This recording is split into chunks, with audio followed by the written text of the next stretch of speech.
Bom dia, meus irmãos. A graça e a paz do Senhor Jesus. Amém. Você pode se assentar nesse momento. Nossa gratidão, nossa alegria em ter você aqui nessa manhã. Espero que a sua semana tenha sido aí uma semana de vitórias sobre as lutas apresentadas e que você possa simplesmente ter descansado, confiado e entregado todas essas causas nas mãos do nosso Senhor. Nós louvamos a Deus, seguimos em oração, como compartilhado, temos pedidos de oração que fazem parte já da nossa oração como igreja. Dentre eles, nós pedimos em especial, lembrem da vida do irmão Manuel, ok? Vamos orar pela vida dele. Ontem nós tivemos a possibilidade de visitá-lo, oramos por ele, oramos pela família. A Sônia está aqui agora cedo, o Sueli acho que estava lá à noite no hospital, não é mesmo? Sirlei está para lá, para cá. Então vamos orar pela família, porque numa situação como essa, não só quem está hospitalizado sofre, mas quem está acompanhando também. E só Deus é quem pode sustentar. Então vamos colocar diante do Senhor. Então anota aí em algum cantinho, coloca nas suas anotações, bloco de notas, para estar lembrando da vida do irmão Manuel e de sua família. Tá bom, meus irmãos? Nós nesta manhã temos a alegria de poder rever alguns que vimos no último final de semana e ver outros que estavam aí férias, né, retornando, que bênção. Bom ver o Rosa, Erlândia, Osmane, Rúbia, a Gi, Júlia, que Deus abençoe, e outros irmãos que ainda estão de férias, vão voltar e estão se programando para sair. Essas férias de julho, antes elas eram um pouco mais longas, né? Agora são férias curtas, até na escola, são acho que 2 semanas só de recesso. A criançada mal consegue sentir o gostinho, já está voltando, né? Férias boas é férias longas, né? Então, nós vamos aí já tendo esse momento aí de preparo e retomada para alguns que estão ainda de férias. Pois bem, eu quero, nesta manhã, compartilhar com os irmãos algo que Deus tem colocado no nosso coração a respeito justamente daquilo que tem a ver com a fala de Jesus, quando Jesus ele diz, olha, eu vos envio como cordeiros no meio de lobos. Eu vos envio.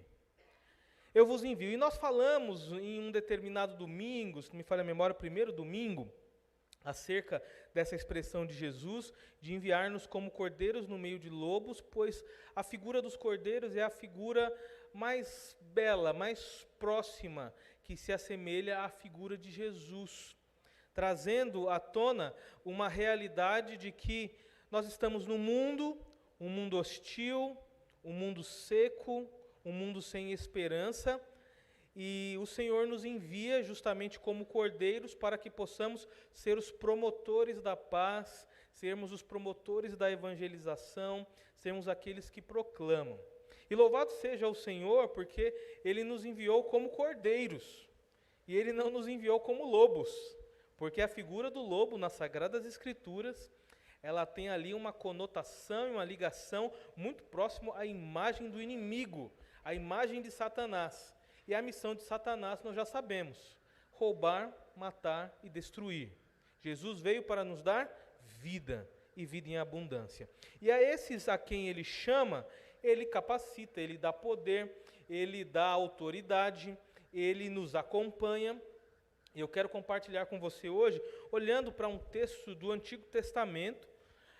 Esse texto ele se encontra no livro de 2 Reis, capítulo 4, e nós vamos falar sobre o alimento de Deus para os tempos de fome. Por que falar sobre isso?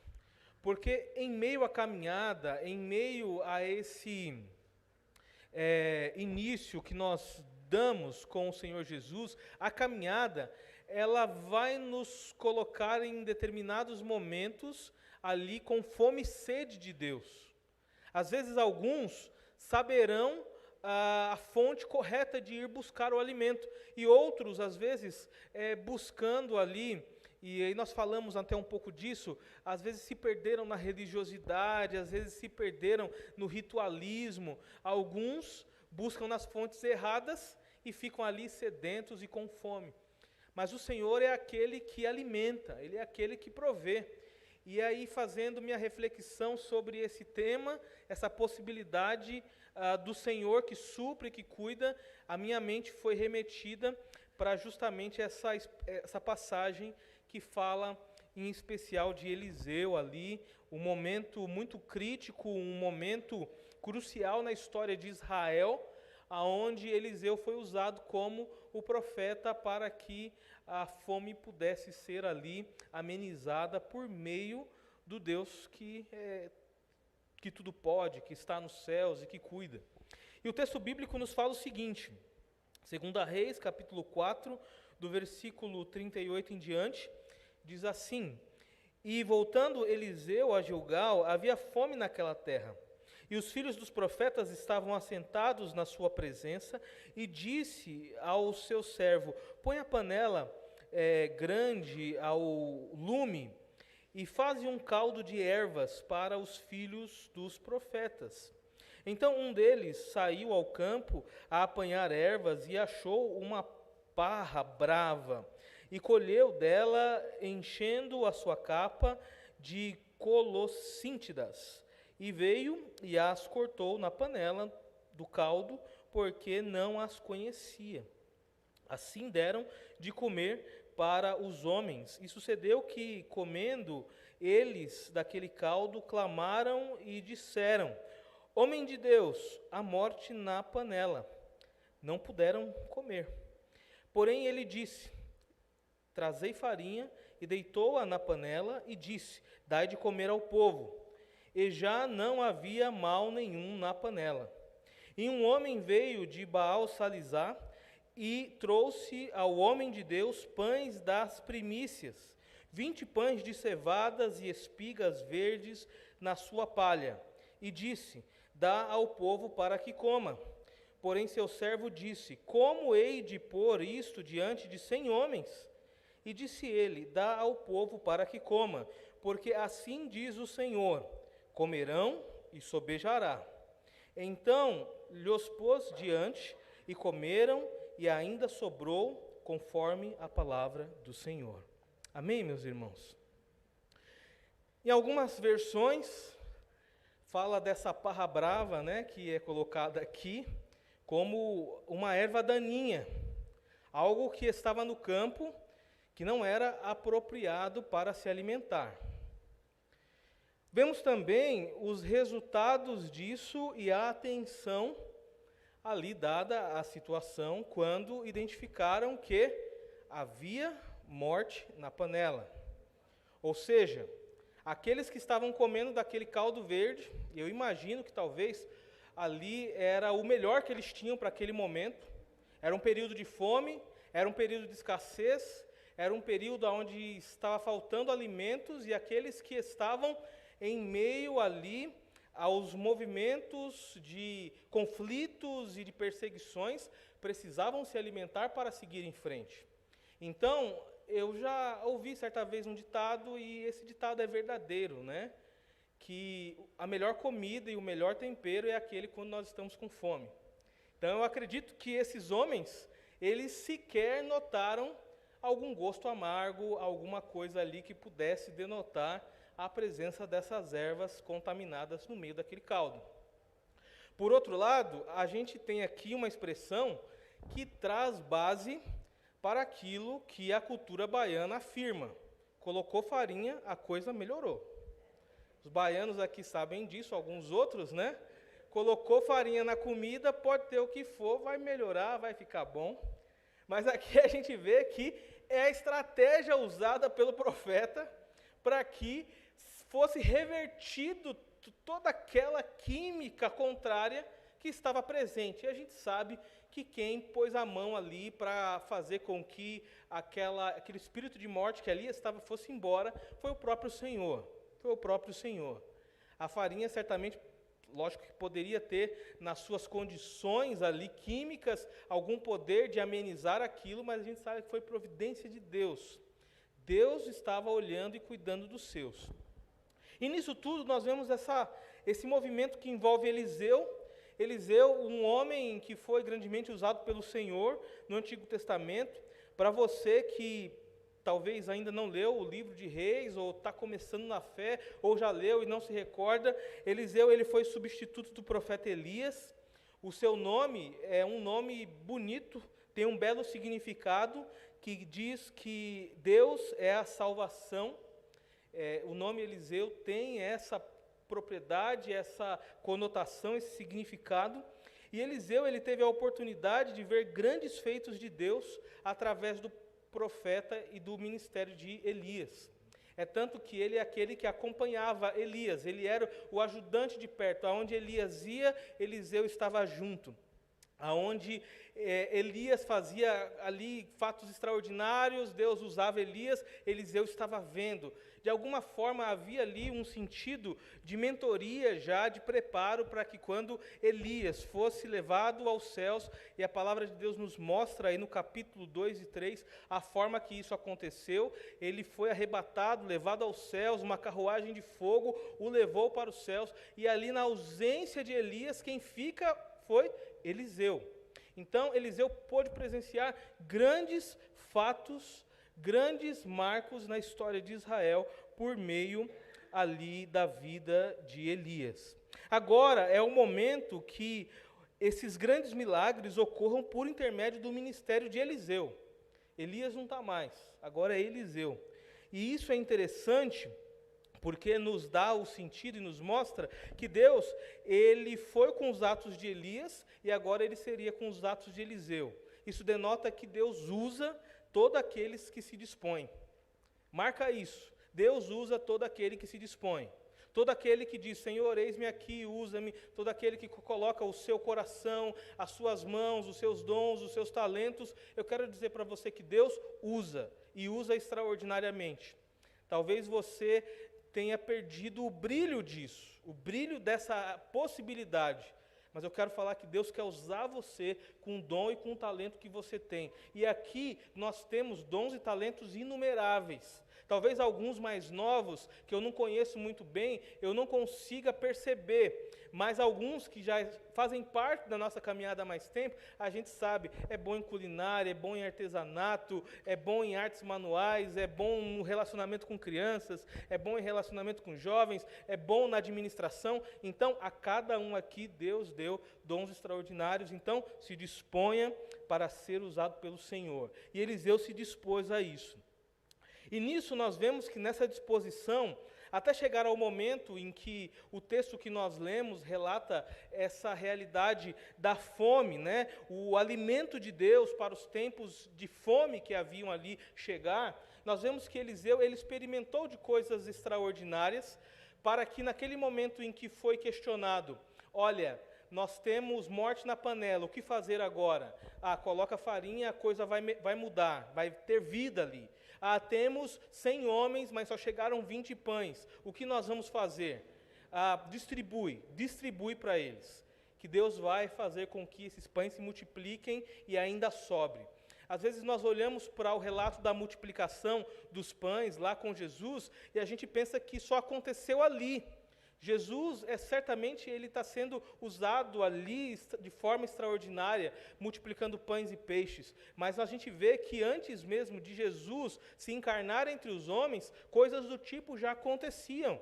Então nós vemos aqui no ministério de Eliseu, nós vemos no período em que o povo estava no deserto caminhando, e o Senhor ele manda pão do céu, ele manda carne do céu para que o povo pudesse ser alimentado, e a presença do Senhor alimentava o povo.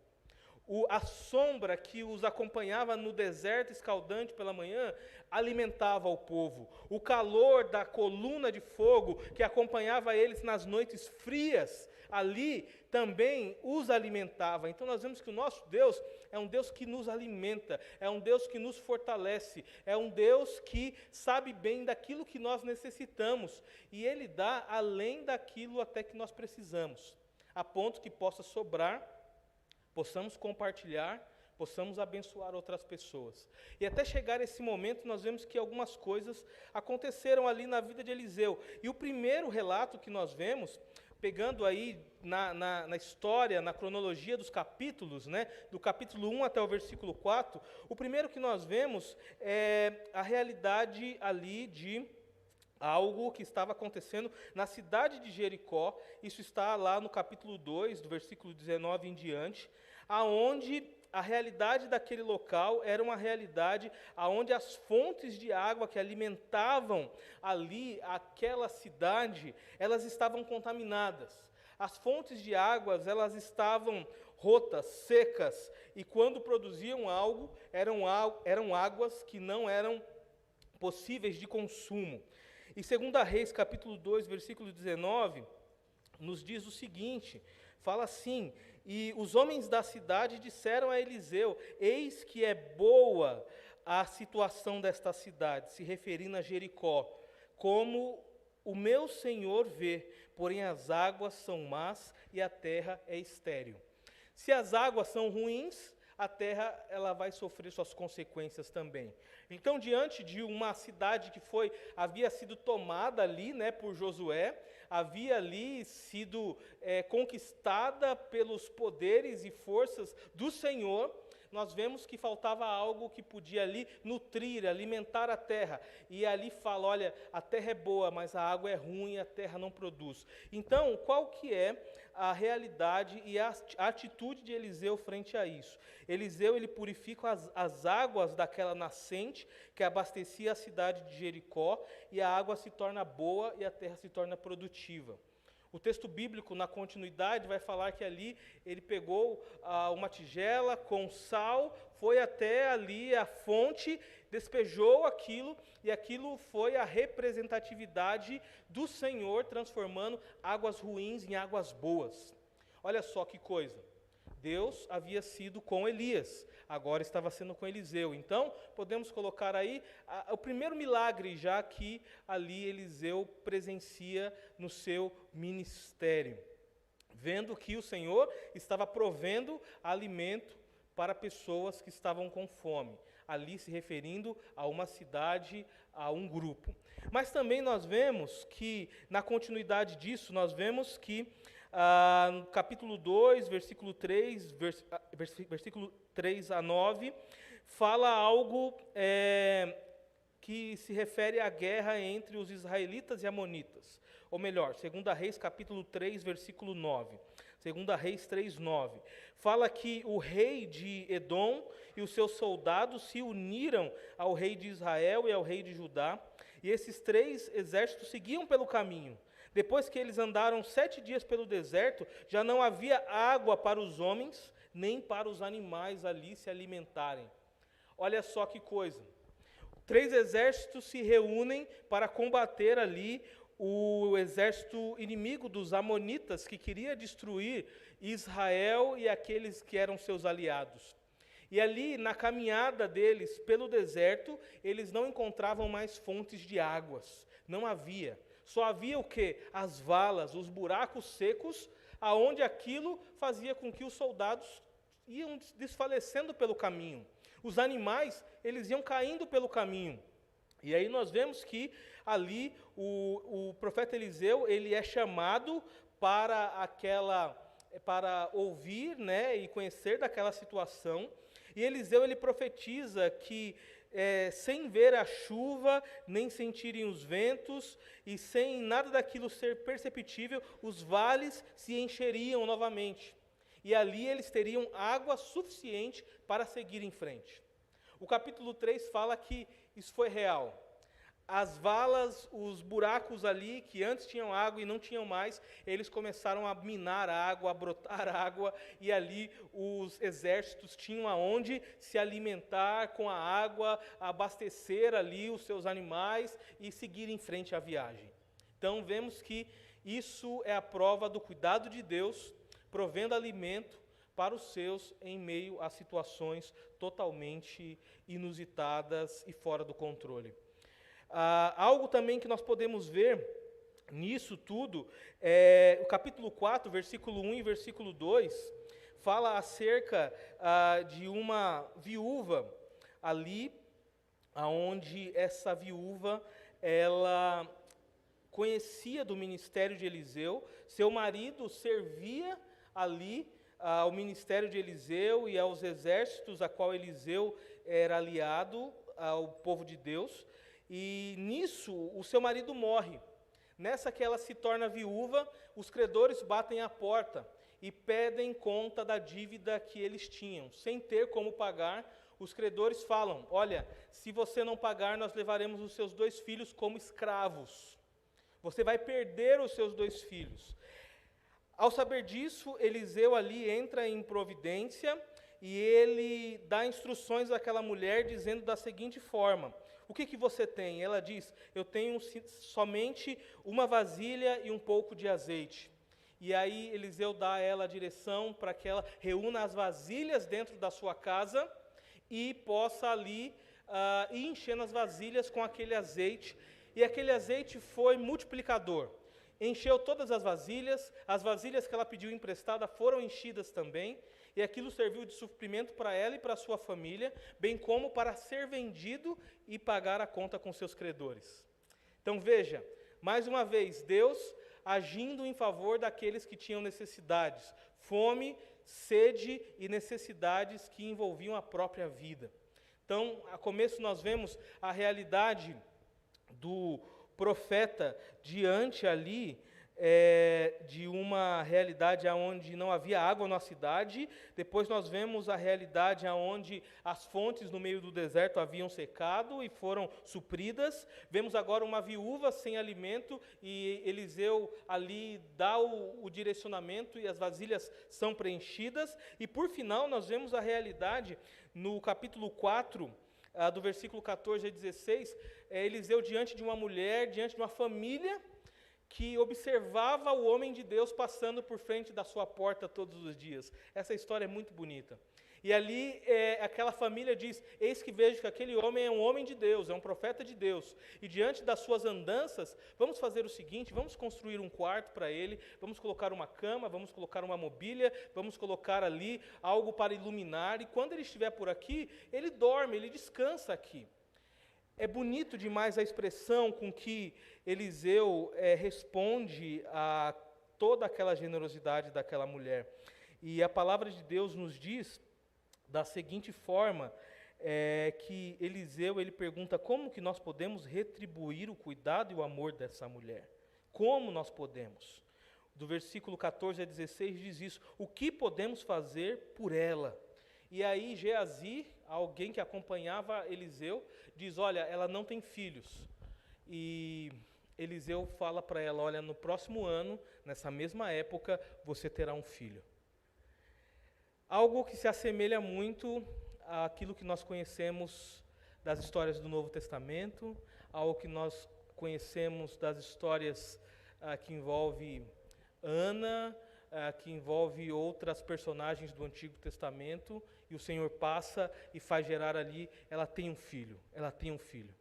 Ali Deus dá a graça para que ela possa ter o filho junto com o seu marido.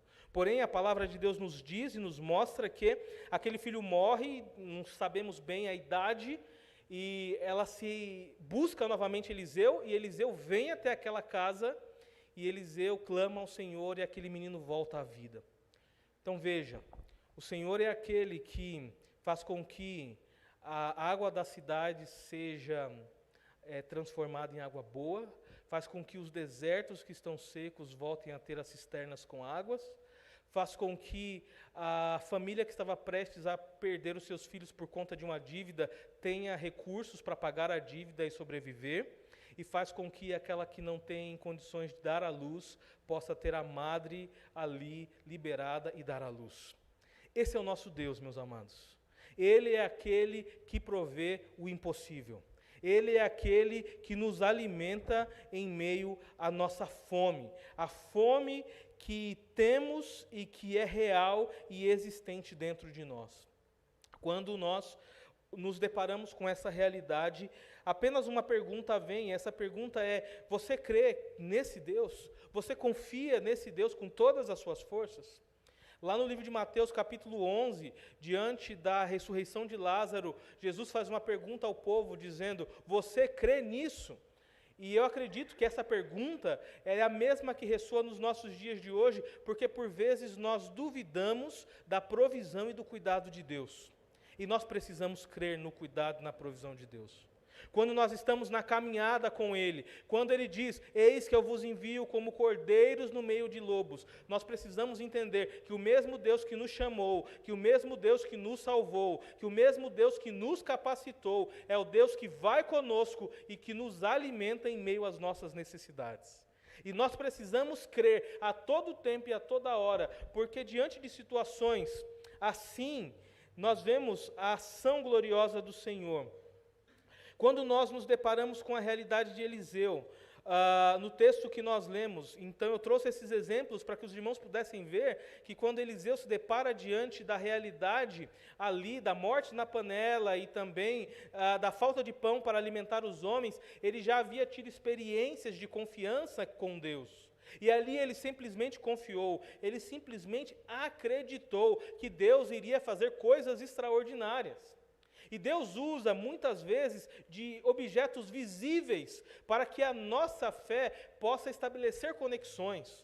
Então, naquele momento em que a farinha é jogada na panela, para que aquele caldo mortífero se torne num caldo que possa trazer proteínas para aqueles homens, ali vemos a representatividade de um Deus que está presente, fazendo coisas extraordinárias e mudando a situação. Quando nós vemos a realidade, e agora, e os pães? Temos só 20 pães para 100 homens. Às vezes a gente tem aqui encontro de homens, a gente tem 20 homens, a gente precisa comprar 100 pães, né? Lá era o contrário, tinha 20 pães e 100 homens. E aí nós vemos que, qual é a instrução de Eliseu nesse sentido? Dá o pão para o povo aí, reparte o pão para todo mundo e vai sobrar ainda o pão. Isso nos leva a entender que precisamos confiar. Confiar. Quando Eliseu chega ali naquela cidade, Gilgal, a cidade de Gilgal, ela é conhecida por grandes coisas que haviam acontecido no passado. Primeiro, ali foi um local onde um acampamento dos israelitas foi estabelecido quando eles ali peregrinavam pelo deserto. Também foi local de habitação dos profetas. E ali foi uma região que havia sido conquistada por Josué, alguém que foi usado grandemente por Deus antes de Eliseu. Aqui nós vemos que ao retornar ali, Josué e outros, né, e se deparavam com a realidade das múltiplas formas de manifestação de Deus. Porém, diante dessa realidade, Eliseu se depara com o quê? Com a fome. A palavra de Deus diz que havia fome naquele lugar. E ali, Deus, ele faz com que a sua providência possa ocorrer e não houvesse falta de nada. Frente a um ensopado de plantas ruins, Eliseu disse, confia, traga um pouco de farinha, jogue dentro e a coisa vai mudar. Frente a alguns poucos pães, Eliseu diz, distribua entre o povo. E nisso tudo, ele só estava se referindo e observando e lançando o olhar e a atenção, que é Deus que nos alimenta. É Deus que nos sustenta. O alimento de Deus, ele vem para a gente em tempos em que nós estamos com fome, mas ele vem para nós também a toda manhã. Todas as manhãs a misericórdia de Deus se renova. Todas as manhãs a palavra de Deus, ela bate forte no nosso coração, ou deveria bater no nosso coração. Todos os dias nós precisamos voltar a nossa atenção e crer, o mesmo Deus que foi com Eliseu é o Deus que é conosco. É o Deus que nos acompanha, é o Deus que não nos deixa sozinho. E isso nos leva a entender que o nosso Senhor, Ele é aquele que auxilia, Ele é aquele que é o provedor, Ele é aquele que nos atende diante de muitas e muitas necessidades, as quais às vezes nós sequer percebemos, mas Ele está cuidando. O cuidado de Deus é providencial, o cuidado de Deus vem de uma forma emergente, e o cuidado de Deus, ele é diário e cotidiano. Deus não nos abandona. Não há falta de alimento, não há falta de cuidado. Talvez você já pensou em algum momento, Deus esqueceu de mim, Deus não está olhando para essa causa. Deus não está ouvindo a minha oração. Eu quero dizer para você que o mesmo Deus de Eliseu é o Deus que cuida de nós hoje. Talvez o tempo ainda não é chegado, talvez aquilo que você muito pede não é algo que vai glorificar o nome de Deus. É algo que talvez vai ser muito prazeroso para você, mas vai te afastar de Deus, e Deus não quer isso para você. Talvez até é algo que, diante de uma realidade onde você vive, Deus sabe, olha, não é o momento ainda, essa pessoa precisa ainda ser amadurecida um pouco mais em algumas áreas para poder receber isso. Porém, o alimento dele vem a nós a todo momento, seja usando de situações totalmente controversas à nossa imaginação. Então imagina ali um grupo de soldados, homens fortes, parrudos, corajosos, se alimentando com um caldo verde de ervas totalmente contaminadas, misturada com farinha, e aqueles homens recebem força para seguir em frente, ou até mesmo diante daquela realidade de um corpo de soldados e pessoas ali deparadas com poucos pães. E não tinha nem peixe nessa época ali, tinha só o pão só. Lá com Jesus tinha os pães e os peixes, aqui tinha só pão. E ali Jesus diz, compartilha, distribua, e vai sobrar ainda, vai sobrar. Quero dizer que Deus está fazendo coisas extraordinárias por mim e por você. E diante disso, cabe a nós simplesmente confiar, crer, acreditar de todo o nosso coração. Porque o alimento de Deus vem para nós nos tempos em que nós estamos com fome, nos tempos da sequidão, nos tempos do deserto, nos tempos mais sombrios, mas também vem a nós a cada raiar, a cada amanhecer. Então, o convite dessa manhã é chamando você a confiar e acreditar nesse alimento que vem de Deus. Como Jesus ensinou, não se preocupa com o dia de amanhã. Deus, Ele provê ao seu dia, cada dia o seu mal. Deus, Ele sabe, Ele provê. Nós planejamos. O livro de Provérbios diz que o planejar é do homem, porém o realizar é de Deus. Nós vamos sentar e não fazer mais nada? Não. Nós vamos planejar, mas nós vamos planejar confiados no Senhor. Mas alguns tentam antecipar a dor, tentam antecipar inclusive as situações. Se eu já sei que aquela pessoa, ela já vai ficar de bico comigo, então que resolvamos agora. Já vamos resolver agora e cada um vai para o seu caminho. Não antecipe o mal que sobrevirá. Não tente antecipar as bênçãos que sobrevirão. Porque quando nós tentamos antecipar, deixa de ser bênção e passa a ser maldição. Então confia somente. Se alimenta com o pão diário. É o pão nosso de cada dia. E o mais, o Senhor vai prover. O mais, o Senhor vai prover. A minha avó em vida era engraçado. Quando ela via no noticiário que a temperatura já ia esfriar, ela já tomava os remédios dela contra a gripe. Era assim. A temperatura vai cair quinta-feira, na semana, tal, ela já ia lá e já tomava os medicamentos dela contra a gripe. Só que aquilo era benéfico ou maléfico? Maléfico. Porque ia de encontro a um corpo que não precisava daquilo e não era para aquele momento. Então, quando nós tentamos antecipar, não descansamos, não repousamos. Eliseu aqui mostrou que foi preciso chegar àquele momento, àquela situação. E diante de uma situação de morte, Deus transformou em vida. Diante de uma situação de escassez, Deus transformou em abundância. Então, confia no Senhor. Eu acredito que isso nos dará mais leveza e nos tornará mais parecidos com Jesus na caminhada. Jesus disse: eis que eu vos envio como cordeiros no meio de lobos. Não tenha medo, não temas. Ele está conosco. Ele não nos abandona. Amém? Vamos orar? E nessa oração, se você entendeu, se você foi em alguma área da tua vida mexido ou despertado a refletir, eu quero convidar você para a gente orar junto. Esse exercício é um exercício diário que eu faço.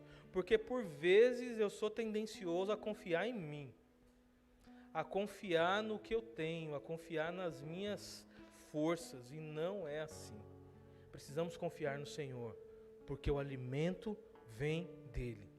Se você é esse também e quer orar junto comigo, eu convido você a ficar de pé e vamos orar ao Senhor. Amém? Amém. Amém. Amém. Amém. Amém. Amém. Ele é o nosso Senhor. Ele é o nosso Salvador, o nosso guia, que nos alimenta de forma providencial e emergente. Vamos orar.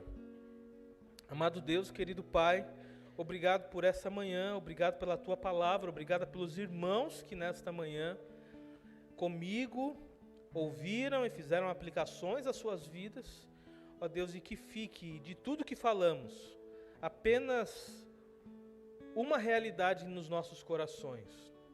O Senhor é aquele que nos alimenta no tempo oportuno. O Senhor é aquele que nos dá o alimento diário. É do Senhor que vem o nosso alimento. Ó Deus, toda a honra, toda a glória, todo o louvor sejam dados a Ti. Assim como diz em João, nós oramos nesta manhã. Jesus dizendo: eu sou o pão da vida. Aquele que vem a mim não tem fome, e quem crê em mim nunca mais terá sede. Que confiemos tão somente no Senhor. E é no nome de Jesus que nós oramos e agradecemos para todos sempre. Amém.